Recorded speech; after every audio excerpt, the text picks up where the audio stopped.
नमस्कार। सुनो कहानियों में आपका स्वागत है। आज की कहानी है शांति।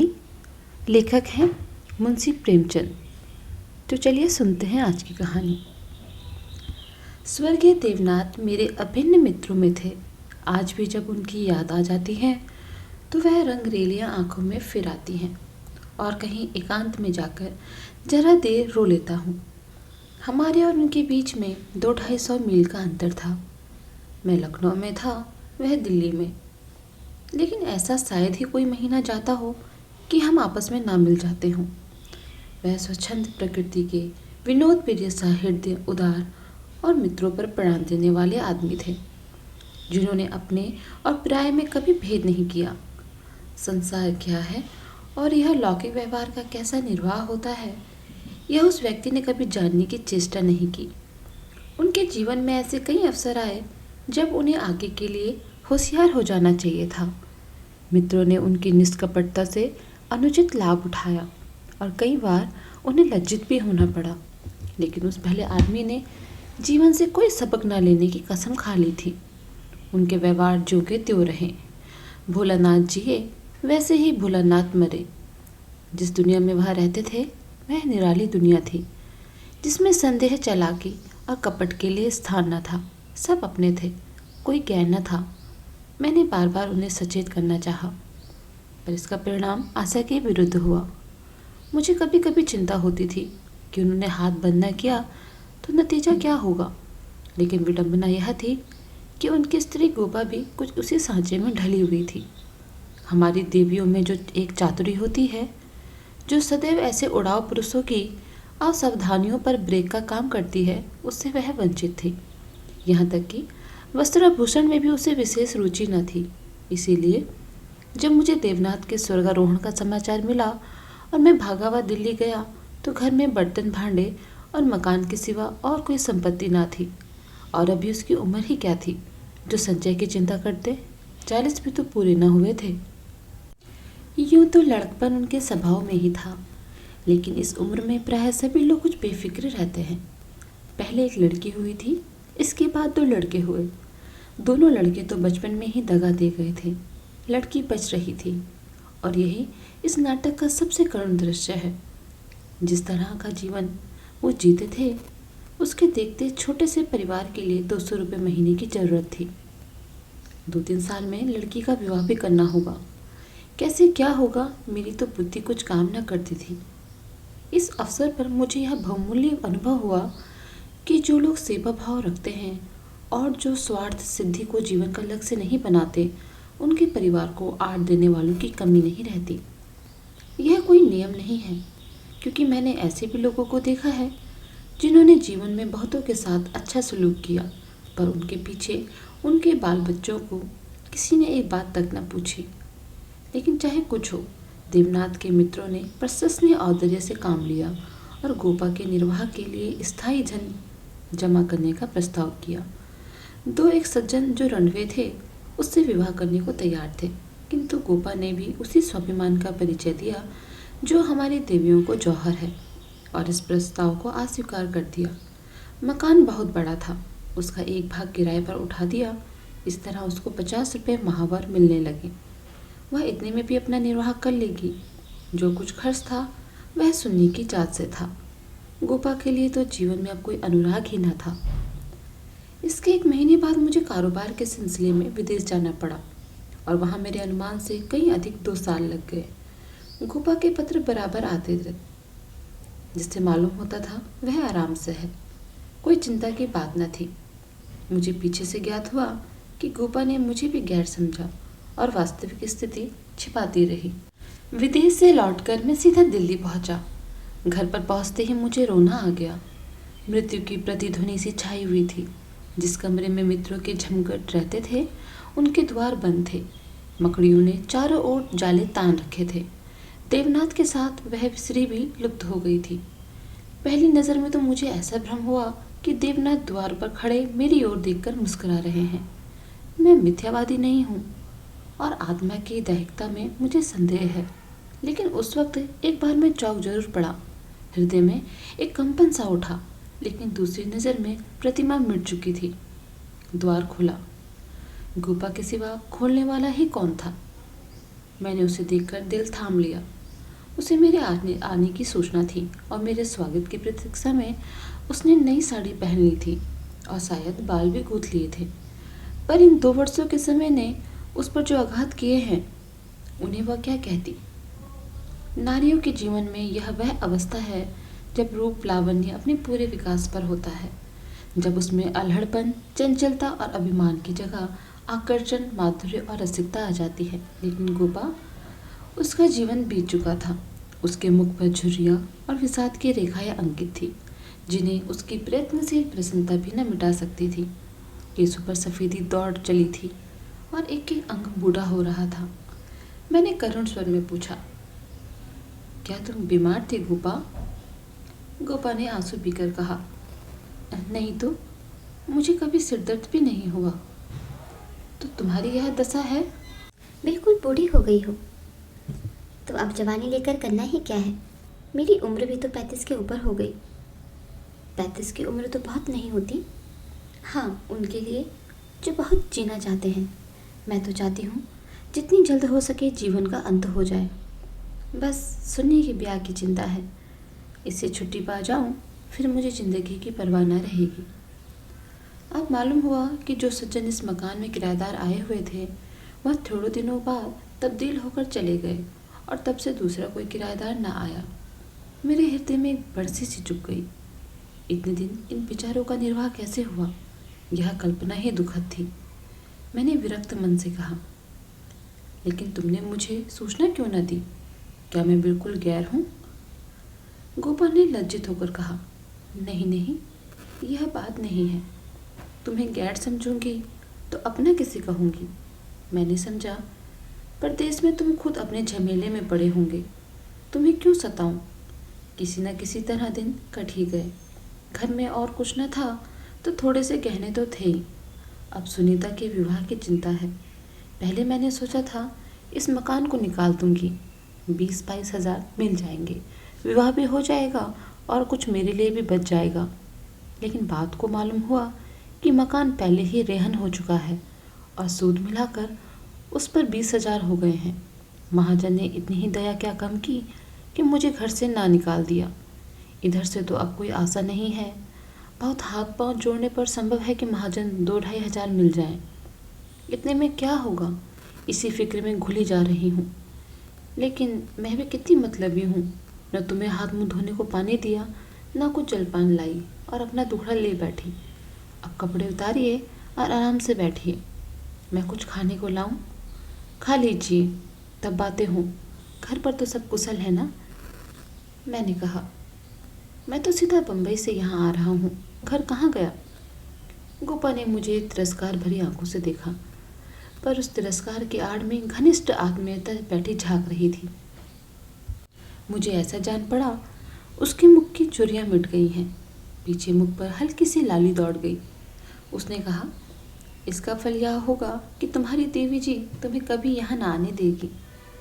मैं किसी का गुलाम नहीं हूँ। किसी को अपना गुलाम बनाने के लिए पहले खुद भी उसका गुलाम बनना पड़ता है। शीतकाल की संध्या देखते देखते दीपक जलाने लगी। सुन्नी लालटेन लेकर कमरे में आई। 2 साल पहले की अबोध और कृष्ण तनु बालिका रूपवती युवती हो गई थी, जिसकी हर एक चितवन, हर एक बात उसकी गौरवशील प्रकृति का पता दे रही थी। जिसे मैं गोद में उठाकर प्यार करता था, उसकी तरफ आज आंखें न उठा सका, और वह जो मेरे गले से लिपटकर प्रसन्न होती थी, आज मेरे सामने खड़ी भी न रह सकी। जैसे मुझसे कोई वस्तु छिपाना चाहती हो और जैसे मैं उस वस्तु को छिपाने का अवसर दे रहा हूँ।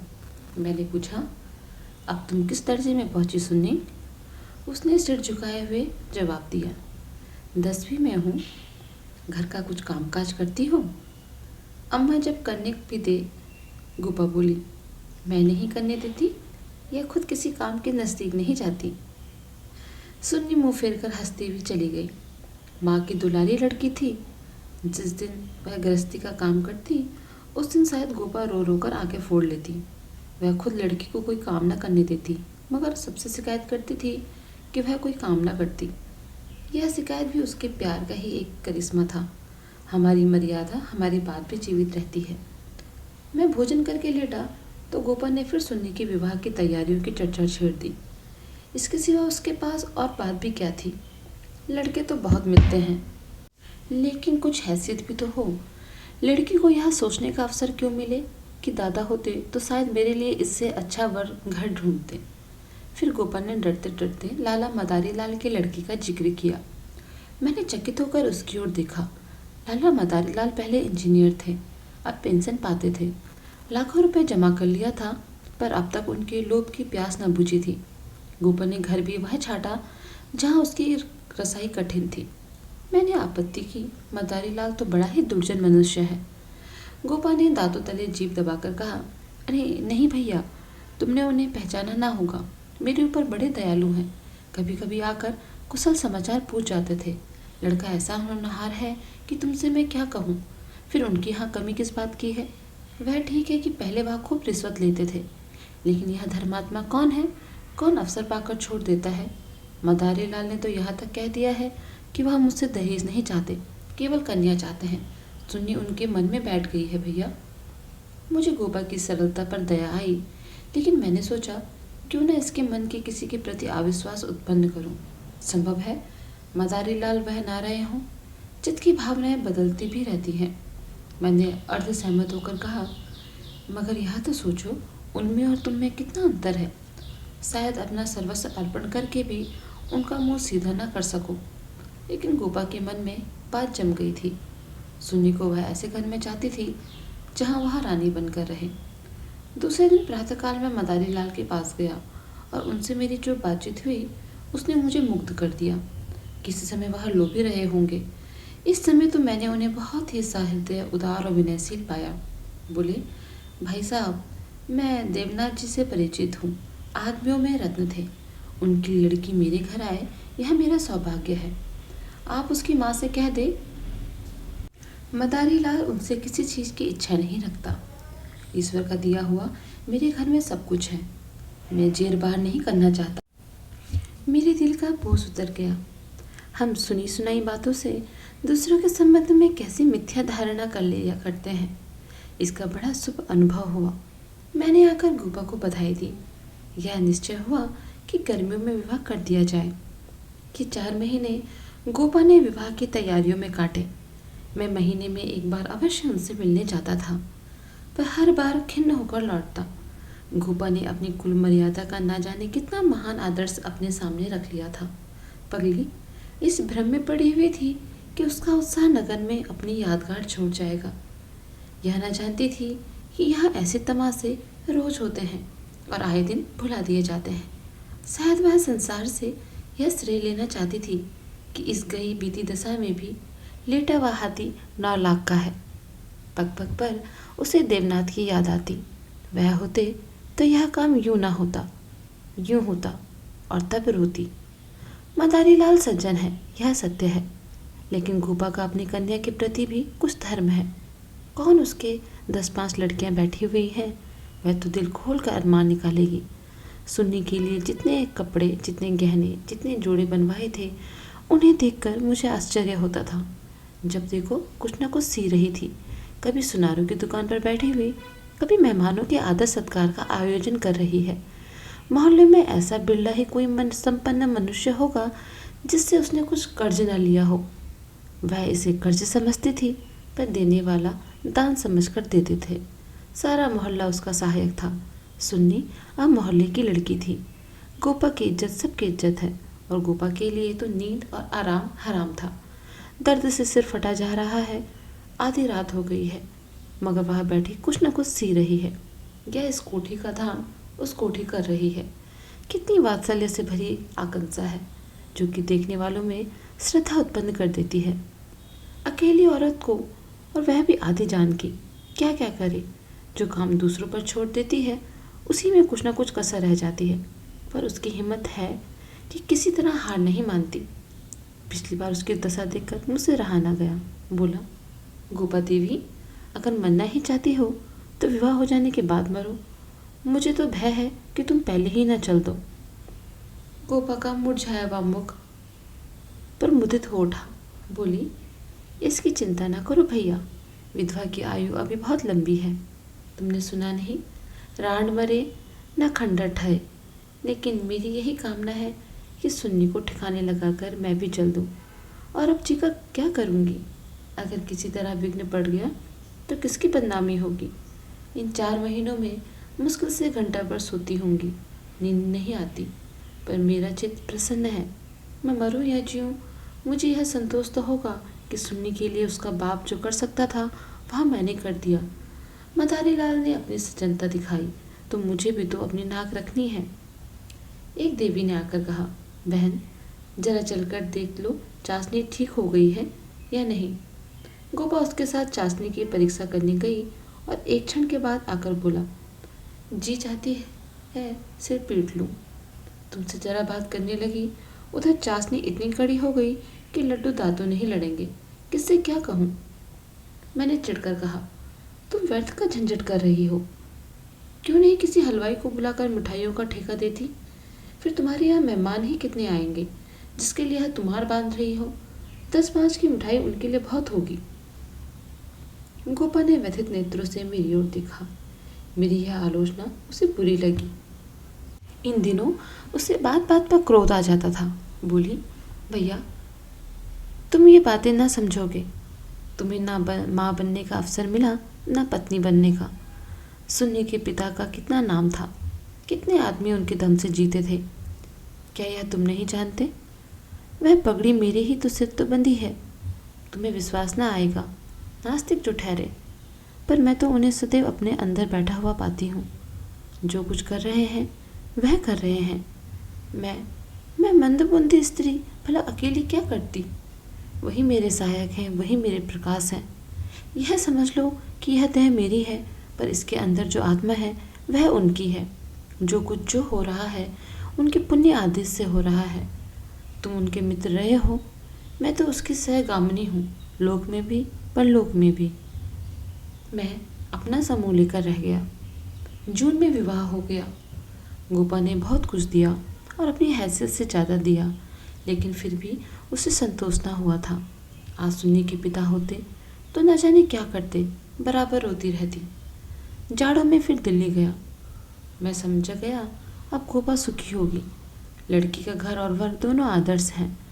गोपा को इसके सिवा और क्या चाहिए, लेकिन सुख उसके भाग्य में ही ना था। मैं भी कपड़े भी ना उतारने पाया था कि उसने अपना दुखड़ा शुरू कर दिया। भैया द्वार घर सब अच्छा है, सास ससुर भी अच्छे हैं, लेकिन जमाई निकम्मा निकला। सुन्नी बेचारी रो रो कर दिन काट रही है। तुम उसे देखो तो पहचान न सको, उसकी परछाई मात्र रह गई है। अभी कई दिन हुए आई हुई थी। उसकी दशा देखकर छाती फटती थी, जैसे जीवन में अपना पद खो बैठी हो। न तन बदन की सुध है, न कपड़े लत्ते की। मेरी सुन्नी की यह दुर्गत होगी, यह तो सपनों में भी न सोचा था। बिल्कुल गुमसुम हो गई है। कितना पूछो, बेटी तुझसे वह क्यों नहीं बोलता, किस बात पर नाराज़ है, लेकिन कुछ जवाब ही नहीं देती। बस आंखों से आंसू बहते रहते हैं। मेरी सुन्नी कुएं में गिर गई भैया। मैंने कहा, तुमने उसके घर वालों से पता नहीं लगाया? लगाया क्यों नहीं भैया, सब हाल मालूम हो गया। लौंडा चाहता है मैं चाहे जिस राह जाऊं, सुन्नी मेरी पूजा करती रहे। सुन्नी भला इसे क्यों सहने लगी? उसे तो तुम जानते हो कितनी अभिमानी है। वह उन स्त्रियों में नहीं है जो पति को देवता समझती है और उनका दुर्व्यवहार सहती रहती है। उसने सदैव दुलार और प्यार पाया है। बाप भी उस पर जान देता था। मैं आंखों की पुतली समझती थी। पति मिला छैला, जो आधी आधी रात तक मारा मारा फिरता है। दोनों में क्या बात हुई यह कौन जान सकता है, लेकिन दोनों में कोई गांठ पड़ गई है। ना वह सुन्नी की परवाह करता है, न सुन्नी उसकी परवाह करती है। मगर वह तो अपने रंग में मस्त है। सुन्नी प्राण दिए देती है, उसके लिए सुन्नी की जगह मुन्नी है। सुन्नी के लिए उसकी अपेक्षा और रुदन है। मैंने कहा, लेकिन तुमने सुन्नी को समझाया नहीं। उस लौंडे का क्या बिगड़ेगा, उसकी तो जिंदगी खराब हो जाएगी। गोपा की आंखों में आंसू भर आए। बोली, भैया किस दिल से समझाऊं? सुन्नी को देखकर तो मेरी छाती फटने लगती है। बस यही जी में चाहता है कि इसे अपने कलेजे में रख लूं, कि इसे कोई कड़ी आंख भी न देख सके। सुन्नी फूहड़ होती, कटुभाषणी होती, आराम तलब होती तो समझती, पर क्या यह समझाऊं कि तेरा पति गली गली मुंह काला करता फिरे और तू फिर भी उसकी पूजा किया कर? मैं तो खुद यह अपमान न सह सकती। स्त्री पुरुष में विवाह की पहली शर्त यह है कि दोनों 16 आने एक दूसरे के हो जाएं। ऐसे पुरुष तो कम है जो स्त्री को जौ भर विचलित होते देखकर शांत रह सकें, पर ऐसी स्त्रियां बहुत हैं जो पति को स्वच्छंद समझती हैं। सुन्नी उन स्त्रियों में नहीं है। वह अगर आत्मसमर्पण करती है तो आत्मसमर्पण चाहती भी है, और यदि पति में यह बात ना हुई तो वह उससे कोई संपर्क न रखेगी, चाहे उसका सारा जीवन रोते कट जाए। यह कहकर गोपा भीतर गई और एक सिंगारदान लाकर उसके अंदर के आभूषण दिखाती हुई बोली, सुन्नी, इसे अब की यहीं छोड़ गई, इसलिए आई थी यहीं कि ये वे गहने हैं जो मैंने न जाने कितने कष्ट सहकर बनवाए थे। इनके पीछे महीनों मारी मारी फिरी थी, यूं कहो कि भीख मांगकर जमा किए थे। सुन्नी अब इनकी ओर आंख उठाकर भी नहीं देखती। पहने तो किसके लिए, सिंगार करे तो किसके लिए? 5 संदूक कपड़ों के दिए हैं। कपड़े सीते सीते मेरी आंखें फूट गई। यह सब कपड़े उठाती लाई। इन चीज़ों से उसे घृणा हो गई है। बस कलाई में 2 कांच की चूड़ियाँ और एक उजली साड़ी, यही उसका सिंगार है। मैंने गोपा को सांत्वना दी। मैं जाकर जरा केदारनाथ से मिलूंगा, देखूं तो वह किस रंग ढंग का आदमी है। गोपा ने हाथ जोड़कर कहा, नहीं भैया, भूल कर भी न जाना। सुनी सुनेगी तो प्राण ही दे देगी। अभिमान की पुतली ही समझो उसे। रस्सी समझ लो जिसके जल जाने पर बल नहीं जाते। जिन पैरों ने उसे ठुकरा दिया है उन्हें वह कभी न सहलाएगी। उसे अपना बनाकर कोई चाहे तो लौंडी बना ले, लेकिन शासन तो उसने मेरा न सहा, दूसरों का क्या सहेगी। मैंने गोपा से उस वक्त तो कुछ न कहा, लेकिन अवसर पाते ही लाला मदारी लाल से मिला। मैं रहस्य का पता लगाना चाहता था। संयोग से पिता और पुत्र दोनों एक ही जगह पर मिल गए।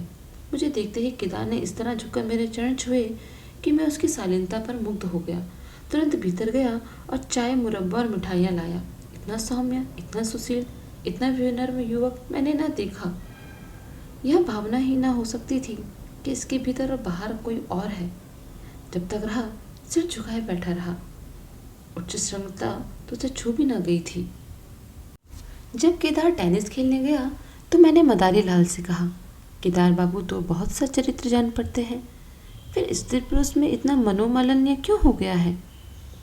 मदारी लाल ने एक क्षण विचार करके कहा, इसका कारण इसके सिवा और क्या बताऊं कि दोनों अपने माँ बाप के लाडले हैं और प्यारे लड़कों को अपने मन का बना देता है। मेरा सारा जीवन संघर्ष में कटा, अब जाकर जरा शांति मिली है। भोग विलास का कभी अवसर ही ना मिला। दिन भर परिश्रम करता था, संध्या को पढ़कर सो रहता था। स्वास्थ्य भी अच्छा ना था, इसलिए बार बार यह चिंता सवार रहती थी, कुछ संचय कर लूं, ऐसा ना हो कि मेरे पीछे बाल बच्चे भीख मांगते फिरे। नतीजा यह हुआ कि इन महाशय को मुफ्त का धन मिला, सनक सवार हो गई, शराब उड़ने लगी, फिर ड्रामा खेलने का शौक हुआ। धन की कमी थी ही नहीं, उस पर माँ बाप के अकेले बेटे। उनकी प्रसन्नता ही हमारे जीवन का स्वर्ग था। पढ़ना लिखना तो दूर रहा, विलास की इच्छा बढ़ती गई। मैंने यह रंग देखा तो मुझे चिंता हुई, सोचा ब्याह कर दूं, ठीक हो जाएगा। गोपा देवी का पैगाम आया तो मैंने तुरंत स्वीकार कर लिया। मैं सुन्नी को देख चुका था, सोचा ऐसी रूपवती पत्नी पाकर इसका मन स्थिर हो जाएगा। पर वह भी लाडली लड़की थी, हठीली, अबोध, आदर्शवाहिनी। सहिष्णुता उसने सीखी न थी। समझौते का जीवन में क्या मूल्य है इसकी उसे खबर ही नहीं। लोहा लोहे से लड़ गया। वह अभिमान ही से पराजित करना चाहती है या उपेक्षा से, यही रहस्य है। और साहब, मैं तो बहू को ही अधिक दोषी समझता हूँ। लड़के तो प्रायः मंचले होते हैं, लड़कियाँ स्वभाव से ही सुशीला होती हैं और अपनी जिम्मेदारी समझती हैं। उनकी सेवा, त्याग और प्रेम ही अस्त्र है जिससे वे पुरुष पर विजय पाती हैं। उसमें ये गुण है नहीं, डांगा कैसे पार होगा, ईश्वर ही जाने। सहसा सुन्नी अंदर से आ गई, बिल्कुल अपने चित्र की रेखा सी, मानो मनोहर संगीत की प्रतिध्वनि हो। कुंदन तपकर भस्म हो गया था। मिटी हुई आशाओं का इससे अच्छा चित्र नहीं हो सकता था। उलाहना देती हुई बोली, आप जाने कब से बैठे हुए हैं, मुझे खबर तक न की, और शायद आप बाहर के बाहर ही चले जाते। मैंने आंसुओं की भीख को रोकते हुए कहा, नहीं सुन्नी, यह कैसे हो सकता है? तुम्हारे पास ही आ रहा था कि तुम स्वयं आ गई। मदारीलाल कमरे के बाहर अपनी कार की सफाई कराने लगे। शायद मुझे सुन्नी से बात करने का अवसर देना चाहते थे। सुन्नी ने पूछा, अम्मा तो अच्छी तरह से है? हाँ, अच्छी है। तुमने अपनी यह क्या गत बना रखी है? मैं अच्छी तरह से हूँ। यह क्या बात है? तुम लोगों ने यह क्या अनबन है? गोपा देवी प्राण दिए डालती है। तुम खुद मरने की तैयारी कर रही हो, कुछ तो विचार से काम लो। सुन्नी के माथे पर बल पड़ गए। आपने नाहक यह विषय छेड़ दिया चाचा जी। मैंने तो यह सोचकर अपने मन को समझा दिया था कि मैं अभागिन हूँ। बस इसका निवारण मेरे बूते से बाहर है। मैं उस जीवन से मृत्यु को कहीं अच्छा समझती हूँ जहाँ अपनी कदर ना हो। मैं व्रत के बदले में व्रत चाहती हूँ। जीवन का कोई दूसरा रूप मेरी समझ में नहीं आता। इस विषय में किसी तरह समझौता करना मेरे लिए असंभव है। नतीजे की मैं परवाह नहीं करती। लेकिन नहीं चाचा जी, इस विषय में अब कुछ न कहिए, नहीं तो मैं चली जाऊंगी। आखिर सोचो तो, मैं सब सोच चुकी हूँ, तय कर चुकी हूँ। पशु को मनुष्य बनाना मेरी शक्ति के बाहर है। इसके बाद मेरे लिए अपना मुंह बंद कर लेने के सिवा और क्या रह गया था? मई का महीना था। मैं मसूरी चला गया था कि गोपा का तार पहुंचा। तुरंत आओ, जल्द जरूरी काम है। मैं घबरा तो गया, लेकिन इतना निश्चित था कि कोई दुर्घटना नहीं हुई है। दूसरे दिन दिल्ली जा पहुंचा। गोपा मेरे सामने आकर खड़ी हो गई, निस्पत, मूक, निष्प्राण, जैसे तपेदिक का कोई रोगी हो। मैंने पूछा, कुशल तो हो? मैं तो घबरा उठा। उसने बुझी हुई आंखों से देखा और बोली, सच? सुन्नी तो कुशल से है, हाँ, अच्छी तरह से। और केदारनाथ? वह भी अच्छी तरह है। तो फिर माजरा क्या है? कुछ तो नहीं? तुमने तार दिया और कहती हो कुछ तो नहीं? दिल घबरा रहा था, इसलिए तुम्हें बुला लिया। सुन्नी को किसी तरह समझाकर यहाँ लाना है। मैं तो सब कुछ करके हार गई। क्या इधर कोई नई बात हो गई? नहीं तो नहीं है बात, लेकिन एक तरह से नहीं ही समझो। केदार एक एक्ट्रेस के साथ कहीं भाग गया। 1 सप्ताह से उसका कहीं पता नहीं है। सुन्नी से कह गया है कि जब तक तुम रहोगी घर नहीं आऊँगा। सारा घर सुन्नी का शत्रु हो रहा है, लेकिन वह वहाँ से टलने का नाम नहीं लेती। सुना है केदार अपने बाप के दस्तखत बनाकर कई हजार रुपए बैंक से ले गया है। तुम सुन्नी से मिली थी? हाँ, 3 दिन से बराबर जा रही हूँ। वह आना नहीं चाहती तो रहने क्यों नहीं देती? वहाँ क्या वह घुट घुट कर मर जाएगी? मैं उन्हीं पैरों वाला लाला मदारी लाल के घर चला। हालांकि मैं जानता था कि सुन्नी किसी तरह ना आएगी, मगर वहाँ पहुँचा तो देखा कोहराम मचा हुआ है। मेरा कलेजा धक से रह गया। वहाँ तो अर्थी सज रही है। मोहल्ले के सैकड़ों आदमी जमा थे। घर में हाय हाय का क्रंदन ध्वनि आ रही थी। यह सुन्नी का शव था। मदारीलाल मुझे देखते ही मुझ में उन्मत्त की भांति लिपट कर बोले, भाई, मैं तो लुट गया। लड़का भी गया, बहू भी गई, जिंदगी ही गारत हो गई। मालूम हुआ कि जब से केदार गायब हो गया था, सुन्नी और भी ज़्यादा उदास रहने लगी थी। उसने उसी दिन अपनी चूड़ियाँ तोड़ डाली और मांग का सिंदूर पोंछ डाला था। सास ने जब आपत्ति की तो उसको अपशब्द कहे। मदारीलाल ने समझाना चाहा तो उन्हें भी जली कटी सुनाई। ऐसा अनुमान होता था उन्माद हो गया है। लोगों ने उससे बोलना छोड़ दिया था। आज प्रातःकाल यमुना स्नान करने गई। अंधेरा था, सारा घर सो रहा था, किसी को नहीं जगाया। जब दिन चढ़ गया और बहू घर में ना मिली तो उसकी तलाश होने लगी। दोपहर को पता लगा कि यमुना गई है। लोग उधर भागे, वहाँ उसकी लाश मिली। पुलिस आई, शव की परीक्षा हुई, अब जाकर सब मिला है। मैं कलेजा थाम कर बैठ गया। हाय, अभी थोड़े दिन पहले जो सुंदरी पालकी पर सवार होकर आई थी, आज वह 4 कंधे पर जा रही है। मैं अर्थी के साथ हो लिया और वहाँ से लौटा तो रात के 10 बज गए थे। मेरे पाँव काँप रहे थे। मालूम नहीं यह खबर पाकर गोपा की क्या दशा होगी। उसके जीवन का केंद्र थी। उस दुनिया के उद्यान में यही एक पौधा बच रहा था। उसे वह हृदय रक्त से सींच सींच कर पाल रही थी। उसके बसंत का सुनहरा स्वप्न ही उसका जीवन था। उसमें कोपले निकलेंगी, फूल खिलेंगे, फल लगेंगे, चिड़िया उसकी डालियों पर बैठकर अपने सुहाने राग गाएंगी। किंतु आज निष्ठुर नियति ने उस जीवन सूत्र को उखाड़कर फेंक दिया और अब उसके जीवन का कोई आधार न था। वह बिंदु ही मिट गया जिस पर जीवन की सारी रेखाएं आकर एकत्र हो जाती थी। दिल को दोनों हाथों से थामे मैंने जंजीर खटखटाई। गोपा एक लालटेन लिए निकली। मैंने गोपा के मुख पर एक नए आनंद की झलक देखी। मेरी शोक मुद्रा देखकर उसने मातृवत प्रेम से मेरा हाथ पकड़ लिया और बोली, आज तो तुम्हें सारा दिन रोते ही काटा। अर्थी के साथ बहुत से आदमी रहे होंगे। मेरे जी में आया कि चलकर सुन्नी का अंतिम दर्शन कर लूं। लेकिन मैंने सोचा, जब सुन्नी ही ना रही तो उसकी लाश में क्या रखा है। ना गई। मैं विस्मय से गोपा का मुंह देखने लगा तो इसे यह शोक समाचार मिल चुका है। फिर भी यह शांति और यह अविचल धैर्य।